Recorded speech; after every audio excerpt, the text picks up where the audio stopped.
ان کا موازنہ یقین کریں کہ شاید یہ جو ڈان لوگ ہیں، جو انڈر ورلڈ کے لوگ ہیں، وہ مائنڈ کر جائیں کہ یار ہمیں کن سے ملا رہے ہیں آپ۔ ناظرین، میں سمجھتا ہوں کہ یہ لوگ کسی نظریہ کی خاطر نہیں ہیں، ان کا کوئی نظریہ نہیں ہے۔ اب چودھری پرویز الہی اپنے بیٹے کی سیاست بچانے کے لیے، کیونکہ پنجاب کیونکہ گجرات میں سیاست تقسیم ہو چکی ہے، اور تقسیم سیاست جو ہے وہ اس میں چودھری پرویز الہی کو جگہ بنانا ہوگی۔ اس کی وجہ یہ ہے کہ مقابلے میں چودھری شجاعت صاحب جو ہیں ان کی زیادہ ورتھ ویلیو ہے، ان کی شرافت کی زیادہ لوگ قدر کرتے ہیں۔ ان کا معاملہ اس کے برعکس ہے۔ اب شیخ رشید، جس کو وہ کئی بار کہہ چکے ہیں رانا ثناءاللہ صاحب کے پنڈی کا شیطان ہے، کوئی شیدہ ٹلی کہتا ہے، کوئی شیدہ جانگلوس کہتا ہے۔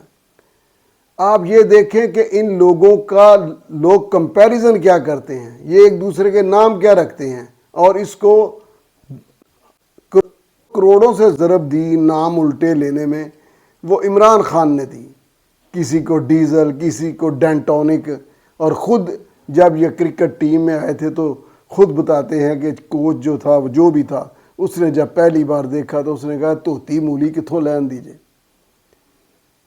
کوئی نظریہ بتا دے مجھے۔